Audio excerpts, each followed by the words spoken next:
Hello students, wait for job চ্যানেলে তোমাদের সকলকে স্বাগত। তো প্রত্যেক দিনের যে ক্লাস রুটিন সেটা তোমরা দেখতেই পাচ্ছ। সাবজেক্ট কী কী রয়েছে, টাইম আর ডে তোমরা এখানে এই অনুযায়ী কিন্তু ক্লাস পাবে। ফেসবুকে হচ্ছে 9টার সময়, রাত 9টার সময়, এবং দিনের 10টার সময় কিন্তু ম্যাথ ক্লাস পাচ্ছ। আর ডেইজগুলো দেখে নাও। তারপর আছে দেখো জিকে ক্লাস রয়েছে, ঠিক আছে, জিকে ক্লাস রয়েছে। আর ডেজগুলো দেখতে পাচ্ছ, জিআই আর তোমার যা সাবজেক্ট রয়েছে আর কি, মানে ম্যাথ, জিআই, জিকে, এই তিনটের কিন্তু ক্লাস রুটিন তোমরা দেখতেই পাচ্ছ।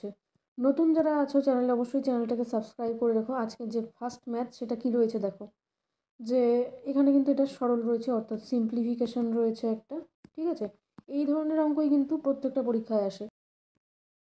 এখানে যে এই অঙ্কটা রয়েছে আমরা এখানে ভেঙে নেব। এখানে কি রয়েছে, 9/5 এটাকে আমরা লিখব, ফার্স্টে লিখব হচ্ছে 9+5/1, এভাবে লিখব, ঠিক আছে। প্রত্যেকটাকে এইভাবে ভাঙিয়ে নেব। প্রত্যেকটাকে যদি এইভাবে আমরা ভাঙাই, তাহলে আমরা ভগ্নাংশগুলোকে আর যে সংখ্যাগুলো আছে সেগুলোকে আলাদা রাখবো। তো কী আসছে এখানে, 9+99 প্লাস হচ্ছে 999। তারপরে আরেকটা আসবে দেখো, প্লাস আসবে 9999, ঠিক আছে। তো এদের যোগফল কত হচ্ছে তোমরা এটা যোগ করে দেখবে। এটা যোগ করলে হবে হচ্ছে তোমার কত হবে, এই যে পুরোটা সেটার যে যোগফল সেটা কিন্তু হবে 11106, এটা কিন্তু আসবে, ঠিক আছে। তোমরা চাইলে করে নিতে পারো, মানে শর্টকাট ট্রিক্স তোমরা এইভাবে মনে রাখতে পারো যে এই যে 9 রয়েছে প্রত্যেকটার থেকে 9 কমন নিতে পারো। তারপরে একটাতে আসবে কি 1, আরেকটাতে আসবে 11, আরেকটাতে আসবে 111, তারপরটা হচ্ছে 1111, ঠিক আছে। এরকম মানে এইভাবে তোমরা যোগ করতে তোমাদের সুবিধা হবে। এইভাবে করে 9 দিয়ে গুণ করে দিলে তো তাতে কিন্তু অ্যান্সার আসবে 11106, ঠিক আছে, 11106। তারপরে আমরা যে ভগ্নাংশগুলো পেয়েছিলাম, ভগ্নাংশের দেখো প্রত্যেকটার লব সেগুলো কিন্তু আলাদা, মানে এখানে তোমরা পরপর সংখ্যা দেখতে পাচ্ছ। তো সেক্ষেত্রে আমরা কি বলতে পারি, এখানে 1+2 পাবো, +3 +4, ঠিক আছে। এটা হচ্ছে আমাদের লবের সমষ্টি। তাহলে লবের সমষ্টি এখানে টোটাল হবে হচ্ছে কত, যোগ করলে হয়ে যাবে কত, এখানে হবে 10। এখানে কিন্তু 10 হয়ে যাবে, মানে 7 আর 10 উপরে, এখানে 10 লিখে দিলে তোমরা উপরে যদি 10 লেখো, নিচে কি আসবে 5, মানে এটা কিন্তু কমন নাম্বার ছিল, তাই জন্য এলসিএমও কিন্তু আমাদের 5 হবে। তো এটাকে আমরা কাটাকাটি করব, কাটাকাটি করলে কত হয় 2, তাহলে আমরা তখন পেয়েছিলাম কত, 11106 +2, ঠিক আছে। তো এই দেখো এটাকে যোগ করলে কত হচ্ছে, এটা হবে হচ্ছে 11,008, ঠিক আছে। 11,008 দেখো অপশান সিতে রয়েছে, তোমরা দেখতেই পাচ্ছ অপশান সিতে 11,008 রয়েছে। তো এটাই হয়ে যাবে অ্যান্সার। তোমরা দেখে নাও পিডিএফ কী কী তোমরা পাচ্ছ। এক্সাম ওরিয়েন্টেড কিন্তু অধ্যায় ভিত্তিক ম্যাথ, তারপরে রয়েছে ডব্লিউবিপি কনস্টেবলের তোমার এক্সট্রা যে সলিউশন সহকারে প্র্যাকটিস সেট, ঠিক আছে। তারপর আছে দেখো জিকের এক্সট্রা ইনফরমেশন দিয়ে ডব্লিউবিপির পিওয়াইকিউ রয়েছে, তারপর রয়েছে জিকে সাজেশন, কেপির প্র্যাকটিস সেট রয়েছে। তারপরে দেখো রয়েছে হচ্ছে ইংলিশ সাজেশন। তো প্রত্যেকটা পিডিএফ তোমাদের কিন্তু আপকামিং এক্সামের জন্য খুবই গুরুত্বপূর্ণ হতে চলছে। পিডিএফ বাই করার জন্য অবশ্যই তোমরা এই নাম্বারে যোগাযোগ করতে পারো, এবং ডেসক্রিপশান বক্স তোমরা চেক করতে পারো, সেখানে কিন্তু সমস্ত লিঙ্কস তোমরা পেয়ে যাবে। চলো নেক্সট অঙ্ক কী হয়েছে দেখো। এই ধরনের অঙ্ক কিন্তু আপকামিং সব পরীক্ষার জন্য ইম্পর্টেন্ট, ঠিক আছে। তো কী আছে দেখো, এখানে এর মানে কি, এর মানে হচ্ছে গুণ, তাহলে এর মানে গুণ দিয়ে দিলাম। পার্সেন্টেজের জন্য 100, আর এটার সমান সমান কত বলেছে, 31। দেখো 0 0 কেটে দিচ্ছি, এই 31 দিয়ে কাটছি কত হচ্ছে 3 বার, ঠিক আছে। তো 3 বার, তাহলে এক্স সমান সমান কী লিখতে পারি, এক্স সমান সমান লিখতে পারি 10/3, তাই তো 10/3 লিখতে পারি। 10/3 লিখে দিলাম, 10/3। তো 10/3 এটাকে আমরা যদি মিশ্র ভগ্নাংশে আনি, সেই ক্ষেত্রে মিশ্র দেখো এখানে নেই, তাই জন্য কিন্তু আমাদের দশমিকে আনতে হবে। তো দশমিকে এনে দিচ্ছি, তাহলে কত হচ্ছে 3 তিরিকে 9, 1, তারপর আবার পয়েন্ট দিয়ে 0, মানে আরও 3 3 3 এরকম কন্টিনিউ হতে থাকবে। তাহলে অপশান ডিতে কিন্তু দেখো অ্যান্সার রয়েছে। আশা করছি বুঝতে পারলে। তোমরা যদি না বুঝতে পারো কমেন্ট সেকশনে অবশ্যই জানাবে।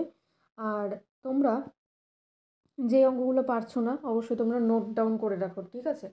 আপকামিং পরীক্ষার জন্য কিন্তু খুবই গুরুত্বপূর্ণ একটা ক্লাস এটা। তো 3 নম্বর অঙ্ক কী আছে দেখো, 3 রুট এটা কিন্তু, হ্যাঁ 3 রুট কী আছে, 0 পয়েন্ট, এখানে কিন্তু 4টা 0 আছে, 4টা 0 আর 27। তো আমরা এই ক্ষেত্রে ফার্স্টে আমরা দেখবো যে দশমিক না থাকলে এটার অ্যান্সার কত হয়। তো দশমিক যদি না থাকে তার অ্যান্সার হবে কিন্তু 3, ঠিক আছে? দশমিক যদি না থাকে, কেন অ্যান্সার 3 আসবে, তার কারণ হচ্ছে 27কে আমরা কী লিখতে পারি, 3 ইন্টু 3 ইন্টু 3, ঠিক আছে? তো এটার থেকে যেহেতু কিউব রুট আছে বা ঘনমূল আর কি যেটা, সেটা আমরা তার জন্য কিন্তু কিউব রুট লিখব। তো কিউব রুট যদি লিখি তার থেকে একটা 3 বেরিয়ে আসে। তো একটা 3 যেহেতু বেরিয়ে আসে, তখন কিন্তু আমরা অ্যান্সার করব 3। এরকম যদি আসে, যেটা আমি লিখেছি, ঠিক আছে? এরকম যদি আসে তাহলে আমরা লিখব 3। কিন্তু আমাদের দেখো এখানে টোটাল দশমিকের পরে 6টা নাম্বার আছে। তার মানে আমরা যখন এটা সলিউশন বা সলভ করব, তখন কিন্তু এই যে এই দশমিকের ঘরে কতগুলো ঘর আছে সেটার জন্য কিন্তু আমরা ততগুলো শূন্য দেব। তাহলে কত হচ্ছে এখানে টোটাল কিন্তু আসবে 6টা শূন্য, ঠিক আছে? এটা কিন্তু রুটের ভিতরে, মানে এটা হচ্ছে কোথায় লিখবো, এটা কিন্তু হরে লিখবো। আর লবে থাকবে কি 27। তো এই যে আমরা জানি যে 3টার থেকে একটা বেরোয়, এখানে দেখো 3টের থেকে একটা বেরোবে, মানে একের পিছনে একটা শূন্য গেল। তারপরে আবার দেখো আরেকটা পেয়ারের থেকে আরেকটা শূন্য গেল, তারপর আরেকটা যে পেয়ার থাকবে সেখান থেকে আরেকটা শূন্য যাবে। তার মানে কত হচ্ছে, একের পরে 3টে শূন্য, ঠিক আছে? তাহলে এইটা হবে 3/1 2 3, এই যে এরকম টাইপের একটা অ্যান্সার আসবে। আর এটাকে আমরা যদি দশমিকে কনভার্ট করি তাহলে কী হবে, দশমিক কিন্তু 3 ঘর পিছিয়ে যাবে। তার মানে অ্যান্সার অপশান কোনটা হবে, অ্যান্সার অপশান কিন্তু হবে অপশান ডি, ঠিক আছে? তো নেক্সট ম্যাথে চলে যাচ্ছি। দেখো দেখো 4 নম্বর অঙ্কটা কী বলেছে, কোনো একটা সংখ্যা তার অনন্যকে যে যোগফল সেটা কি পূর্ণ সংখ্যা কিনা। তো আমরা একটা র্যান্ডাম সংখ্যা 1 ধরবো, ঠিক আছে? 1-এর অনন্য কী হবে, 1ই হবে, মানে 1/1 যেটা, ঠিক আছে? লব আর হর যেহেতু সেম, তার জন্য এখানে 1 হবে। তাহলে এটার অ্যান্সার কত হচ্ছে 2, মানে একটা কিন্তু পূর্ণ সংখ্যাই হচ্ছে। তাহলে এটার অ্যান্সার কিন্তু 2 করবে, ঠিক আছে? 2, ঠিক আছে? এখানে অপশান কিন্তু অন্যরকমও থাকতে পারে যে পূর্ণ সংখ্যা কিনা। তো এখানে তখন তোমরা সেই অনুযায়ী অ্যান্সারটা কিন্তু করবে, ঠিক আছে? নেক্সট দেখো কি বলেছে, প্রথম 10টা 11 এর গুণিতকের গড় কত হবে। প্রথম যে 11 এর গুণিতকের গড় কত হবে। তো কী লিখবে, এটার সূত্রটা হচ্ছে প্রথম সংখ্যা আর শেষ সংখ্যা। প্রথম সংখ্যা যেখান থেকে শুরু হচ্ছে 11-এর গুণিতক সেটা কি 11, আর শেষ সংখ্যা কত হবে 1110, ঠিক আছে? তাহলে তাকে 2 দিয়ে ভাগ করব, তাহলে হয়ে যাবে গড়, ঠিক আছে? তো এটার অ্যান্সার কি আসবে বলো তো, এখানে কত আসছে, 11 যোগ করলে 110-এর সাথে কত হচ্ছে 1, তারপরে আসছে 2, তারপরে আসছে 1, তাকে 2 দিয়ে ভাগ করব। 2 দিয়ে ভাগ করলে কত হচ্ছে, হচ্ছে কিন্তু 60.5, ঠিক আছে? আশা করছি বুঝতে পারলে অঙ্কটা। এই ধরনের কিন্তু অঙ্ক নাম্বার সিস্টেমের থেকে কিন্তু থাকে। তোমরা ভিডিওটাকে প্রচুর প্রচুর পরিমাণে শেয়ার করো, যাতে আমি তোমাদেরকে আপকামিং যে ক্লাসেসগুলো আমি তোমাদেরকে আরও সহকারে পড়াতে পারি, ঠিক আছে? তো এই অঙ্কটা কি আছে দেখো, 6 অঙ্কের ক্ষুদ্রতম সংখ্যা যা একটি পূর্ণবর্গ সংখ্যা। এই যে অপশানগুলো রয়েছে সেগুলোর মধ্যে 6 অঙ্কের ক্ষুদ্রতম সংখ্যা বের করতে হবে যেটা কিনা পূর্ণবর্গ, ঠিক আছে? বোঝাতে পারলাম, মানে হচ্ছে যেটা কিনা আমরা এক্স ইন্টু এক্স অর্থাৎ এক্স স্কোয়ারের ফর্মেটে অ্যান্সারে আমরা লিখতে পারি, মানে এক্স স্কোয়ারের ফর্মেটে আমরা লিখতে পারি, সেরকমভাবেই কিন্তু সংখ্যাটাকে আমরা বের করব। তো আমরা জানি 6 অঙ্কের ক্ষুদ্রতম সংখ্যা হচ্ছে কত, 1-এর পিঠে 5টা শূন্য, তাহলে কিন্তু 6 অঙ্ক হচ্ছে। ঠিক আছে, তারপর সেটাকে আমরা কি করব, সেটাকে আমরা ডান দিক থেকে পেয়ার করব। ঠিক আছে, ডান দিক থেকে পেয়ার করলাম, তাতে কি হচ্ছে অ্যান্সার, তাতে অ্যান্সার তোমরা কিন্তু বর্গমূলটা ভাগ প্রসেসেই করবে। ঠিক আছে, ভাগ প্রসেসে করো, 3 তিরিকে 9, তারপর কত হচ্ছে 1, তারপরে দেখো এই পেয়ারের 0 0টা নেমে যাবে, নামিয়ে দিলাম। 3-এর ডাবল কত বসবে, 6, 6 বসিয়ে দাও, 6 বসালে কত হচ্ছে, তাহলে তোমরা এইভাবে মনে রাখো যে 3 সাইডে ছিল, তারপরে 100 নামানোর পরে 3টার ডাবল হয়েছিল 6 করে দিলাম, তারপরে 6-এর এখানে কতবার যাচ্ছে, 6-এর পাশে এমন একটা সংখ্যা দিতে হবে যাতে তার গুণফলটা, মানে যাই বসাবো না কেন সেটা দিয়ে যদি গুণ করি তাহলে পরে সংখ্যাটা যাতে 100-র কাছাকাছি থাকে। তো সেরকম সংখ্যা একমাত্র 1, তার এখানে আমরা 1 দেবো, আর আগে কিন্তু 3 ছিল, সেই 3-এর পাশে আমরা 1 দেবো, যেটা ভাগফল সেটাতে। তো আমরা এখানে 61 দিচ্ছি, তারপরে কত হচ্ছে 9, তারপরে কত হচ্ছে বিয়োগ করার পরে হচ্ছে 3। ঠিক আছে, এবার তারপর যে আরও দুটো শূন্য ছিল সেটাকে আমরা নামিয়ে দিচ্ছি, নামিয়ে দিলাম। এবার যে 31 এই সংখ্যাটা রয়েছে সেটার ডাবল বসবে। ঠিক আছে, 31-এর ডাবল কত, 62, 62 দিয়ে ভাগ করব, 62 দিয়ে ভাগ করি।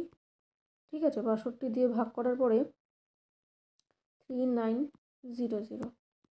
এটার দেখো এইটুকু অবধি তোমাদেরকে বোঝালাম, তোমরা বুঝতে পেরেছো কিনা কমেন্ট সেকশনে জানাও। তারপরে এখানে দেখো এমন একটা সংখ্যা দিয়ে আমরা পাশে গুণ করব, 1 2 3 যাই হোক না কেন সেটা যেটাই আসবে, তারপরে এখানে আমরা সেই সংখ্যাটাকে বসালাম, তারপরে বসানোর পরে দেখবে কিছু অবশিষ্ট থাকছে, তো সেটা আমরা ধরবো না।